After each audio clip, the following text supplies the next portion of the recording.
This is our recorded live Zoom webinar section with Waliullah. Thanks for coming. Bolaji, over to you. All right. Good afternoon, all. I'm so sorry that I'm having difficulty with sharing of my screen. Like the host rightly said, my name is Bolaji Ogunbunmi.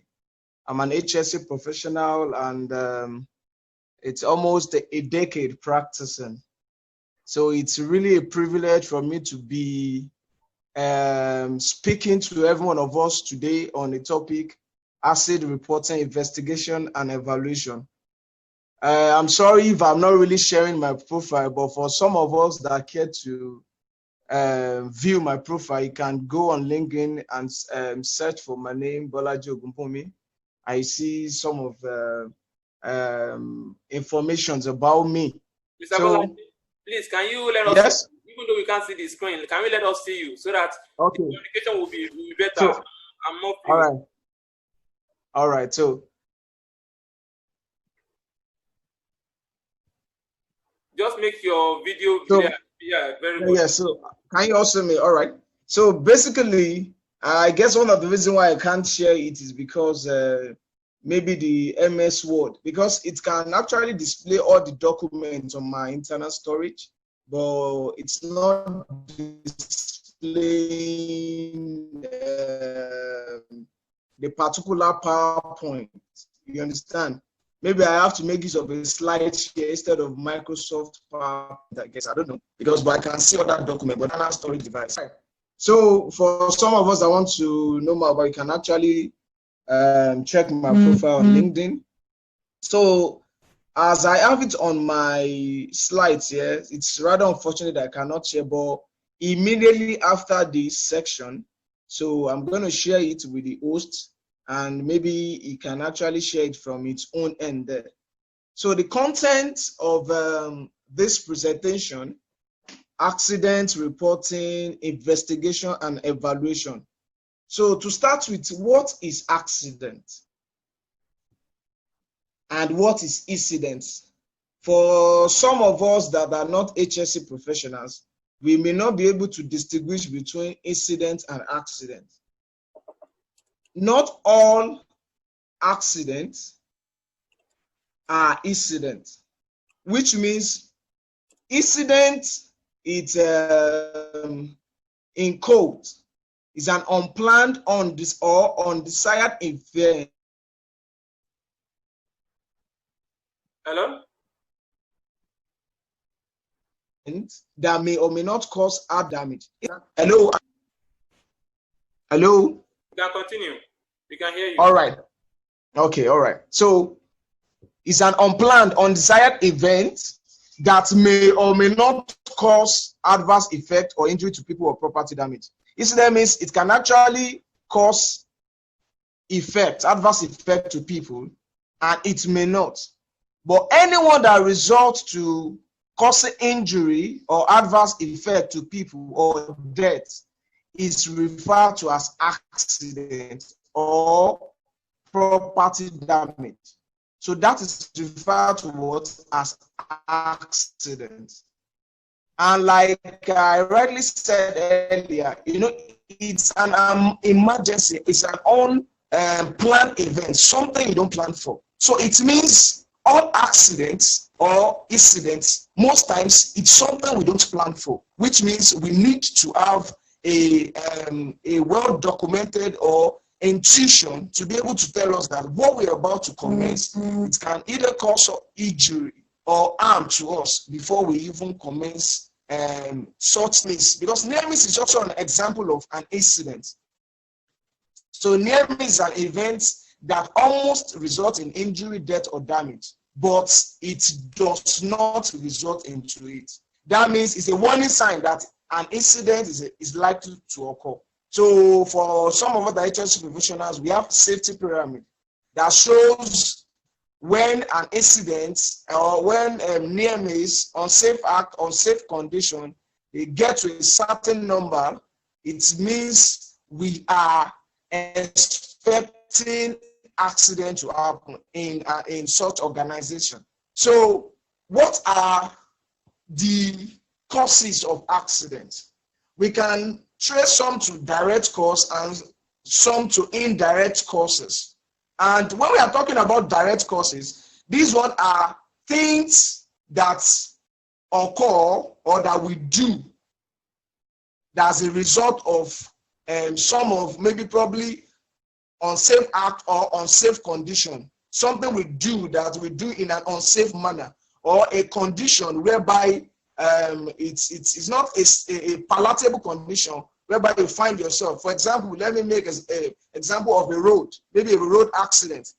If peradventure you are moving on or you're traveling on a particular distance, maybe about 5 kilometer distance, and you have several potholes, they are unsafe condition, which means if you're actually plying that road, you need to be careful so that not to avoid what? Accidents. So as to avoid accidents.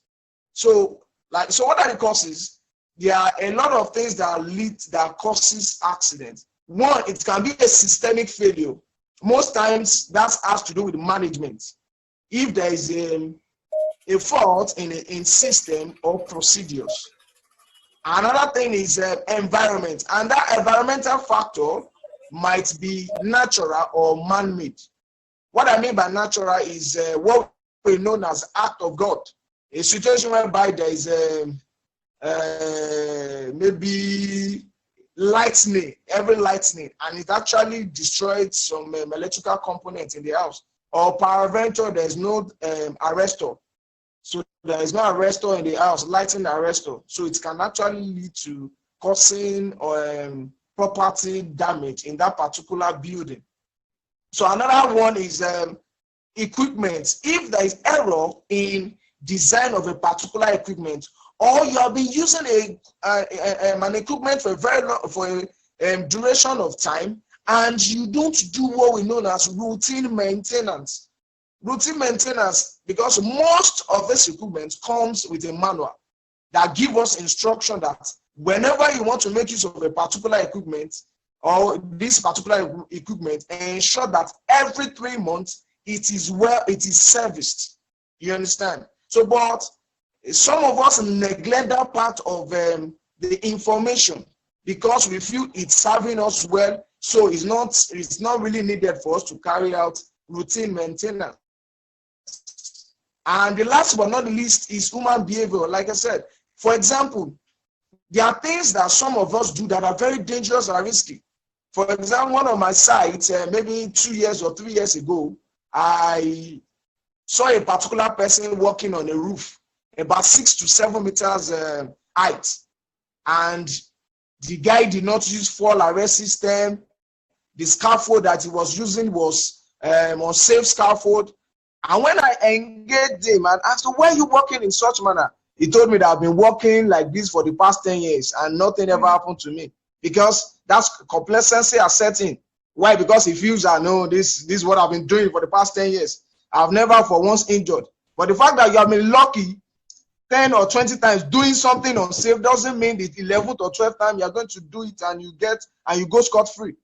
So those are some of the human behavior. That's why most companies now, we admonish for behavior-based safety. So why people tend to do what they do? Why are they behaving in an unsafe manner? So these are the major causes of accident. So moving to the next slides. So now we want to dwell more on management. How does management interact or cause accidents happening? And when I mean management, I'm generalizing this because when we are talking about accident investigation, evaluation, and reporting, it's very wide. And I'm not being specific this time around. It can be road accidents, it can be occupational health and safety accident. Maybe that has to do with where you work. It can even be at home. So anywhere accidents can happen. It's not as if it's only peculiar to people that go to work. Even in your bedroom, accidents can happen. You have slippery surfaces. You have a tile that has not been washed for the past 5 years. So, and before you know it, maybe someone goes into the bedroom to have his bath and the person slipped off use his head to eat tiles or maybe the tap inside the bedroom, and blood start gushing out of his head. Before you know it, the person is being taken to the hospital. So that means accident does not have a place. It can happen anywhere, anytime. But the main thing is we need to ensure we prevent it from happening. So talking about the management, what are the things under management that can fail and lead to accident? Number one thing is system and procedure. For example, a management that does not have a defined system, that does not have a defined procedure for workers to work, it is 89 to 90% sure that that kind of organization will record an LTI. So when I mean LTI, for some of us that are not HS professional, we can say lost time incidents or lost time accident.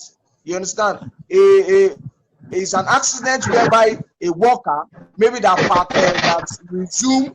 Sorry, please. I'm hearing a noise underneath. The person should please mute himself, please. All right. So a situation whereby a worker resume his normal work activities, and while he's working or while hello. Hello. Bolaji, please, can you please continue? We address that. I've muted him already. Please continue. Can you hear me? Yeah, we can hear you. Continue. Hello. All right. Time incident or accident or lost time injury. So it's a situation whereby a worker engages in his normal working activities at work. So it can even be the worker might be a driver, like I said. The worker might even be working in a particular organization. The worker, so it does not have to be someone working in maybe FMCG companies. And the person sustained an injury while at work, and the person can no longer, the person cannot return back to work the following day for his normal activities. That is regarded as lost time injury. So we have other classes of accidents, but because of our time, I may not be able to dwell much on that. Like a modified day injury, that has to do with a worker that maybe normally the worker was engaged as a mason, for example, but the person, because the person was injured while at work, and we discovered he can no longer perform his masonry activities, we now look for a lesser work for the worker to do. So that's a modified day injury. But don't let me dwell much on that. Like I said, lack of systems and procedures. So if management does not have a system and they don't have a procedure, accident is bound to happen in that kind of organization. And when we are talking about procedures and system, procedure has to do with do they have SOP, which is standard operating procedure for a particular task to carry on. There was a particular site I was being privileged to work, and when I got there, I observed that almost every time I go to that particular site, their waste bin is always overfilled up. And I engaged one of their safety person one day. I said, don't you have SOP for the disposal or evacuation of your waste? Because if it's overfilled up, it will start littering the floor, leading to poor housekeeping, and it can actually lead to accidents for workers working in that kind of environment. So those things must be in place. Another thing is, how do they have someone they report to? What's their reporting line? Do they have a supervisor?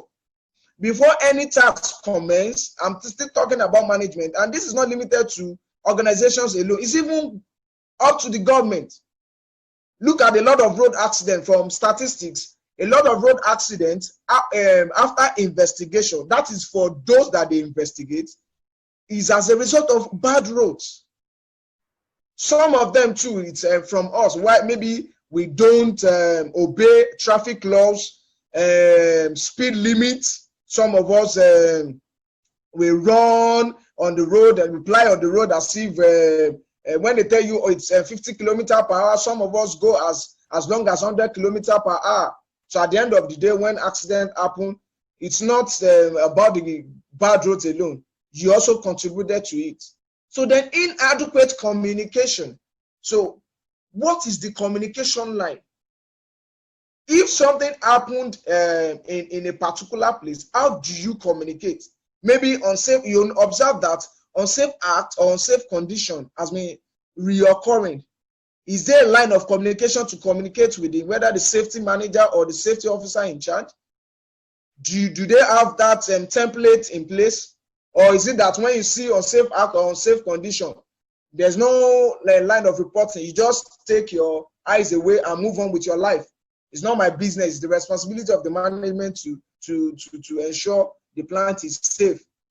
Because all employers have a duty of care to ensure they provide a safe place of work for their workers.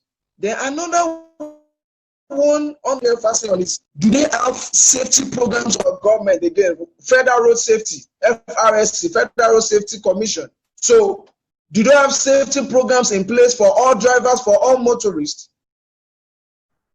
If they have, how long do they visit or check it if those programs are still valid? Are there addendum to those programs? There are some things they've discovered, maybe as strengths. And do they need to upgrade or communicate to the motorists and workers on what they need to know about the road? Because one of their, when FRSC was fully incorporated in 2006, one of their major core responsibility is to provide a safe, motorable road. But the reverse is the case. So talking about some organizations to even our own lack of safeguards, resources or equipment. Let me cite an example. Even as an HSC professional, there was a day I had issue with my car. I just noticed a sound in the engine. So I decided to open the bonnet. So after I hung the bonnet, I said, okay, what's the problem? And I discovered that it's actually something touching the fan blade. And as an HSC professional, the first thing I was supposed to do was to switch off the ignition of the. I was like, let me quickly remove it. Before you know it, to tell you that I sustained a first aid injury.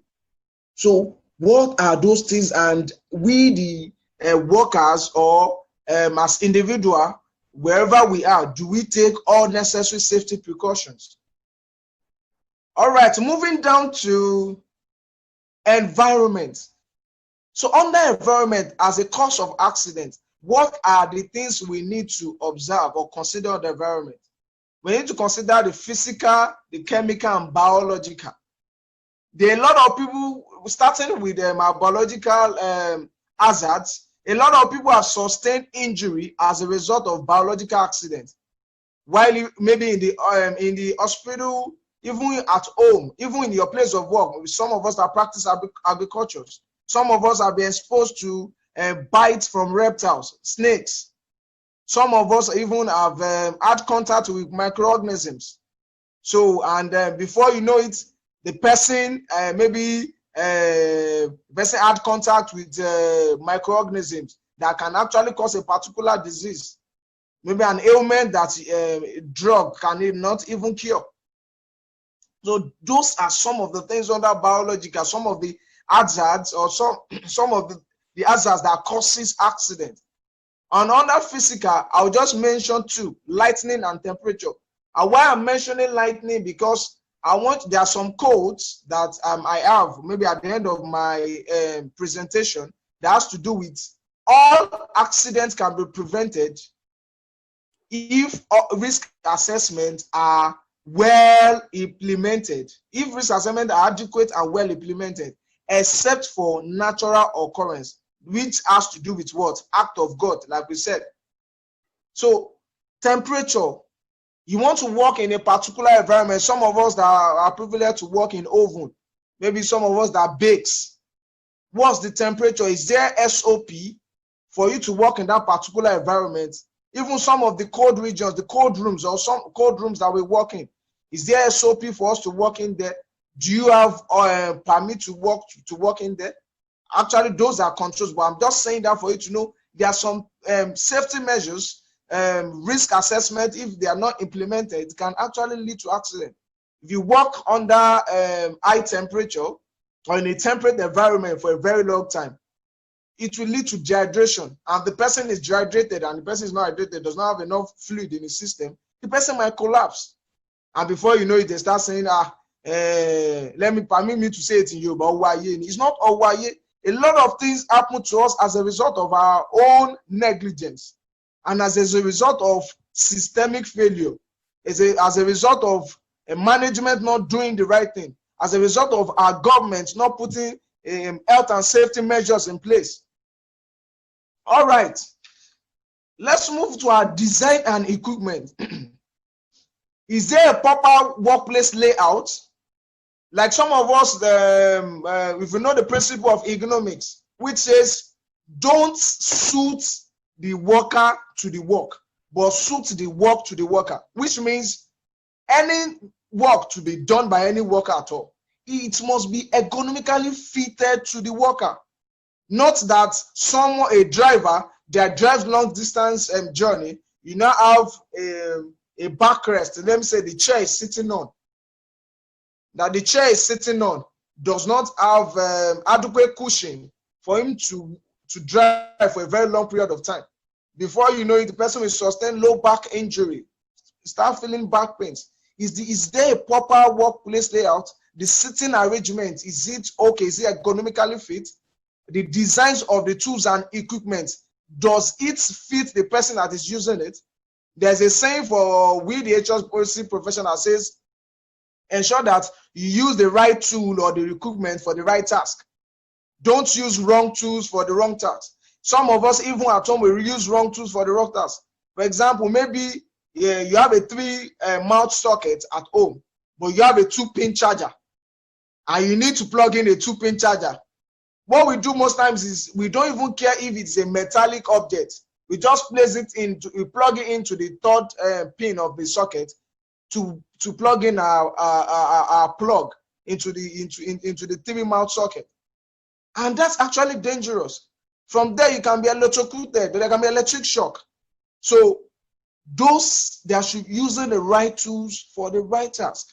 And those designs, are they properly maintained? And even in design engineering, before they design, do they put all the workers that want to perform, or do they put them into consideration? Because if all those things are not in place, it can lead to accidents. If the design does not fit the worker that want to do the job, before you know it, the worker tends to look for shortcut to perform the task. They're talking about equipment. Is the equipment suitable for the job? Is it stable? Or is it that they have to manage it? Sometimes ago, one of the sites I supervised, when we are doing incidents or accident investigation, we asked him, because it was actually a mini dumper. The guy was taking some materials from one location to another. Meanwhile, he has actually complained to his supervisor in the morning that he observed, after doing his thorough checking, that the brake of the mini dumper is not functioning well. But because of the pressure of the task, the supervisor said, will you be able to manage it? But because of the guy too, he needs to get his daily pay. He said, okay, sir, I guess I should be able to manage it. And before you know it, while he was driving, the brake accident, it failed, and there was collision with a street structure.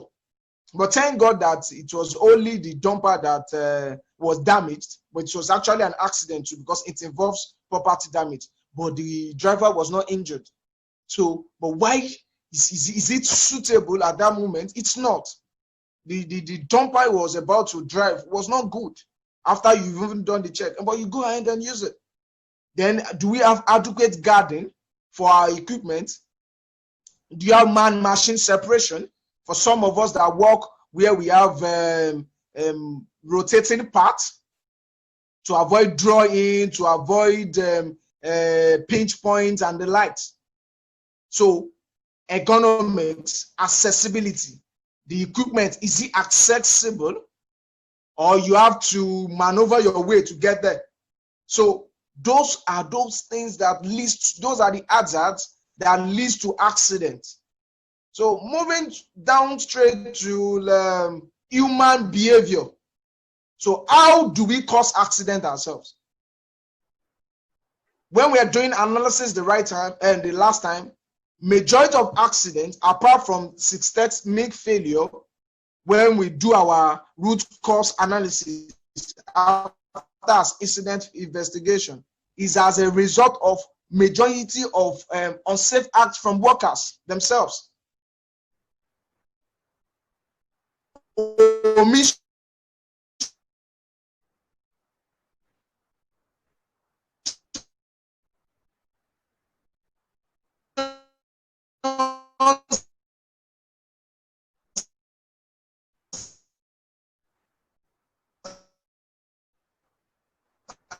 and commissions. For example, maybe you, for some of us that are acid or hard work, but you did it the right and the wrong act from you, and it might actually cause a problem on your face or on your skin. Then you have a standard operating procedure for you to perform a task, but you're deviating from it. Why? Because you want to perform shortcut. It's rather unfortunate. All the things I'm saying offered, we have some pictures to show it on my slide, but it's rather unfortunate that I cannot really share my slide. There is a picture showing a worker fell from a ladder. Why did he fall? He was supposed to engage someone to hold the ladder for him, or the ladder should be secured. And he was not even supposed to step on the last 3 rungs of the ladder, but he did, overreaching on the ladder. But before you know it, the guy fell and he broke his head. So shortcuts, deviation from operating procedure that has been given to you from the management, that have been stated to you. So those are some of those things that lead to accident. I said a majority of accident as a result of what? Unsafe act and unsafe conditions.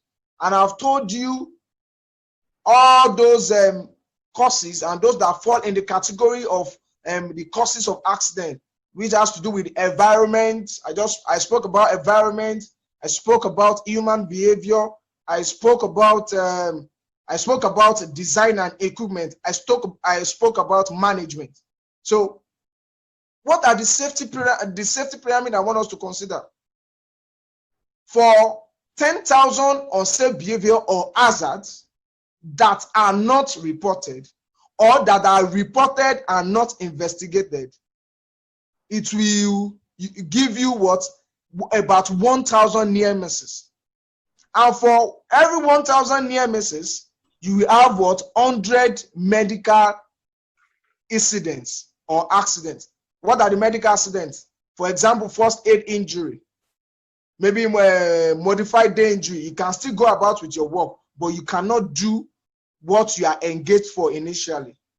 Then you have 10 lost time injury. That means injury that will not make you to resume for your normal working activities the following day after you sustain accident. And one serious injury or fatality. Look at the safety pyramid. That means before you can have 1,000 near misses, you must have had 10,000 unsafe acts or unsafe conditions. That means a lot of things, a lot of unsafe acts, unsafe conditions not treated, not corrected, will lead to near misses.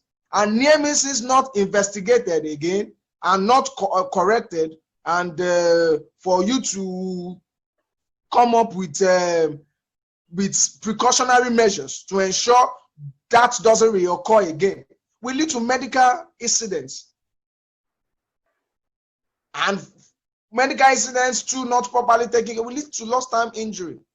But all these things can be what? All these accidents can be what? Prevented. All right. So to my next slide, what is the organization structure for accident reporting? We've dwelled more on different causes of accidents. What are the things that can cause accidents? the systemic failure, human behavior, and the likes. And we just spoke about the safety pyramid. So what are the organization structure for accident reporting? The first thing is, for every organization, this is not peculiar, like I said earlier, to where you work alone.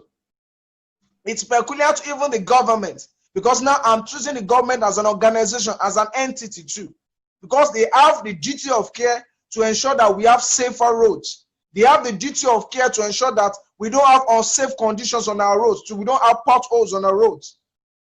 Employers have the duty of care to ensure that the environment where we are working is safe for us. The equipment and machineries are safe. So do they have that structure for accident reporting?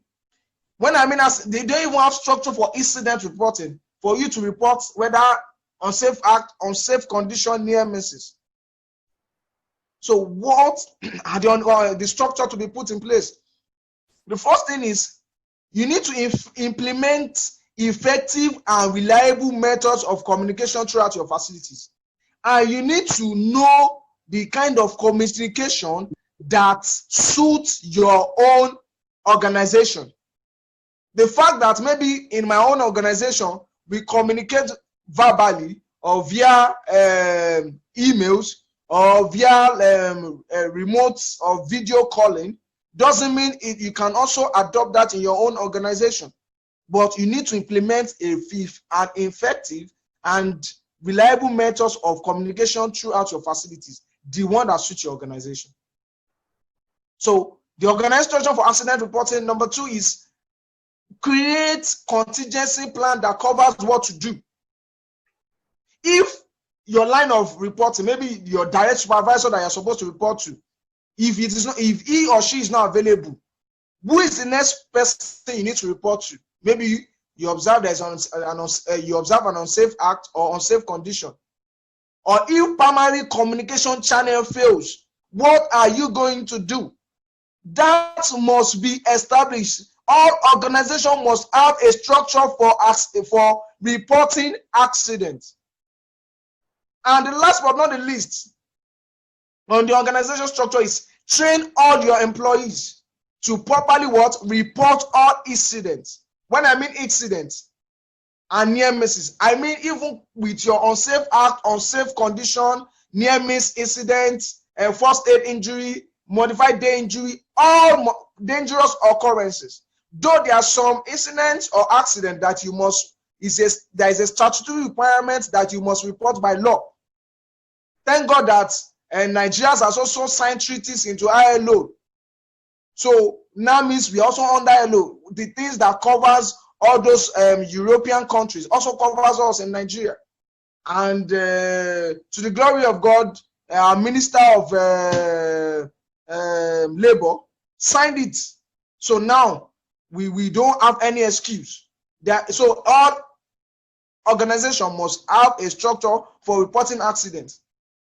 Government must enlighten all motorists, every citizens of the nation, on how to report accidents. A lot of accidents happen on the road that majority of us, once you see, man, it's a pity, and you move. No means of after 3 or 4 or 5 hours, you now see FRSC coming. So which is absolutely wrong. And if those accidents they are properly salvaged at that scene, maybe some accidents might not even lead to loss of lives. Maybe the person will just sustain injury. So train your employees to properly report incidents and near misses, to recognize and respond to emergency, and even how to identify unsafe act or unsafe condition. What's their risk perception? So when they see unsafe act, do they recognize it as unsafe act? When they see unsafe condition, do they know it's unsafe condition? They need to be carried along. Then determine internal procedure to be followed during all investigations. So that organization structure must be in place. So what is the benefit, or what are the benefits of accident reporting? The main thing is, what I preach is zero accidents everywhere I go.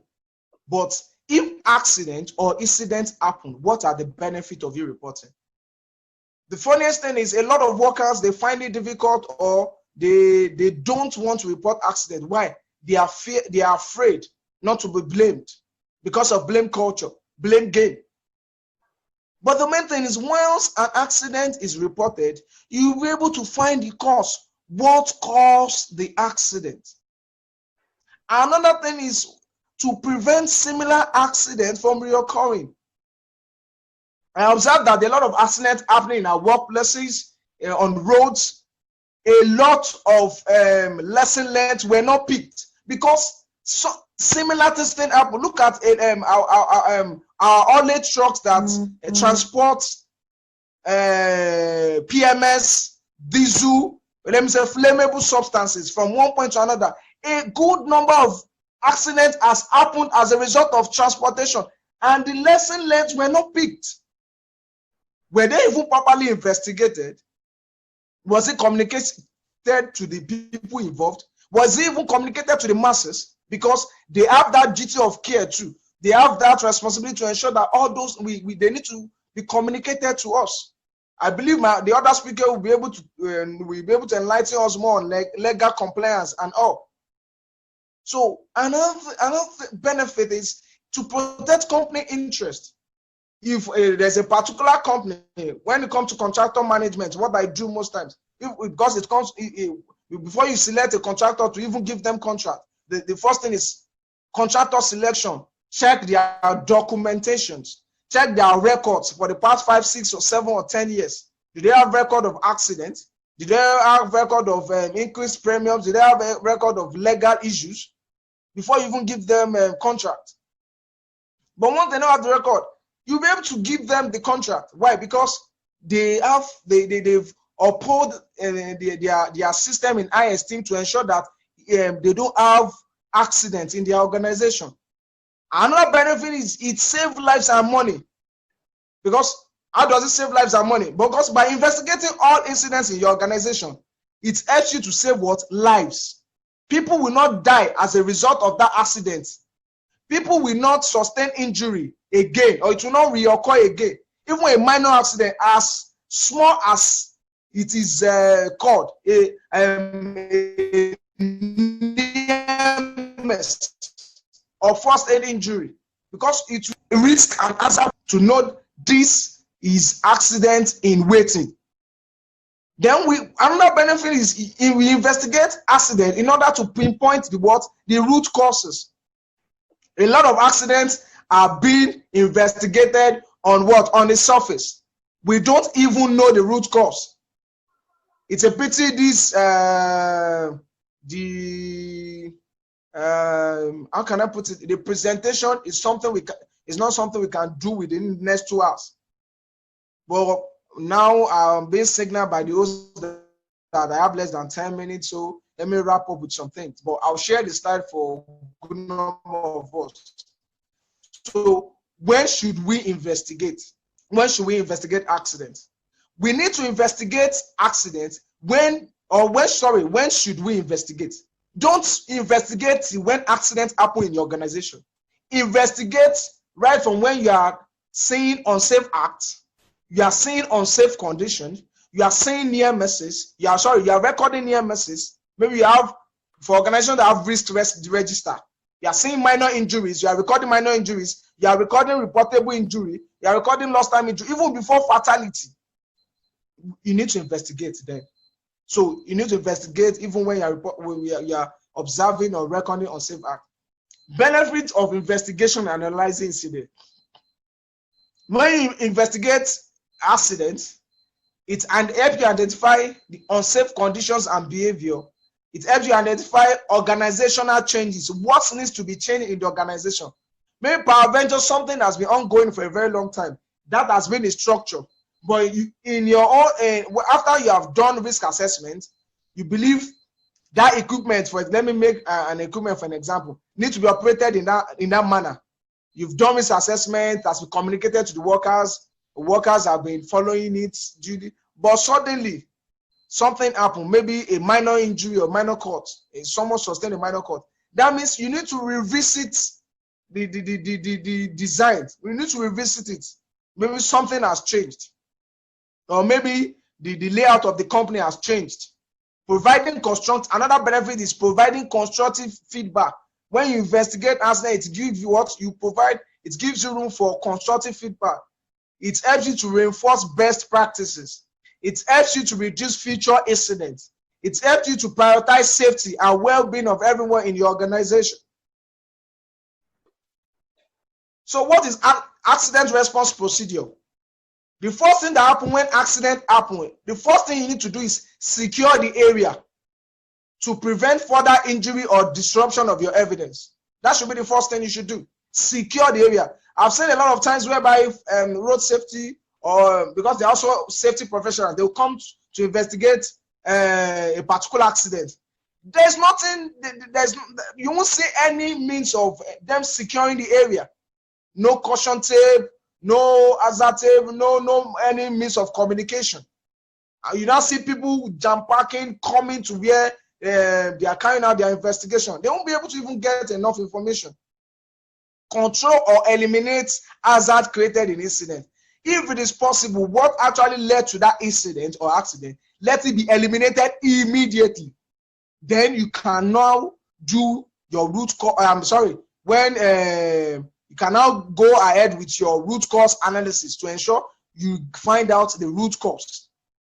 Contact the appropriate people immediately. And I'm charging every one of us listening to me this afternoon that it is not only the responsibility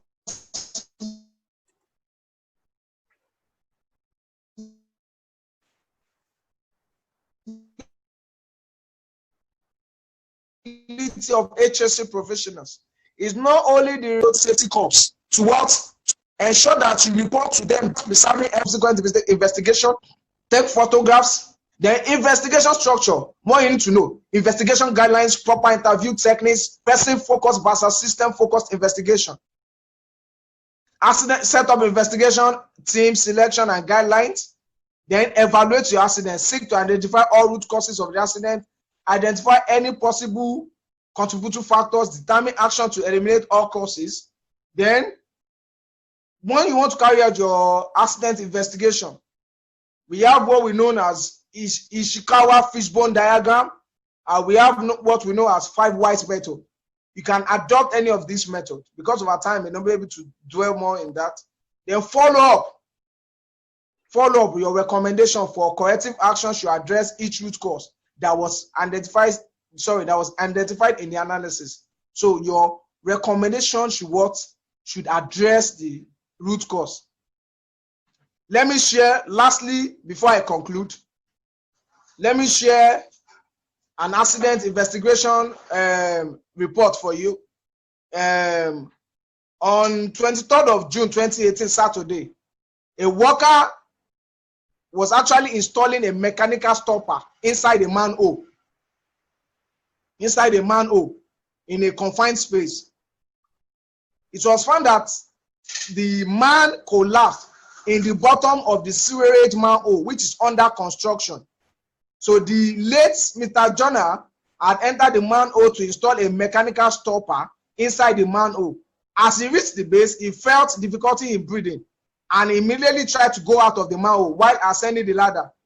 He fainted and fell from height of 2.5 meters approximately, and as per witness statement, late Mr. Jonah was rescued and have received the medical treatment at a particular hospital, but unfortunately announced dead in the hospital.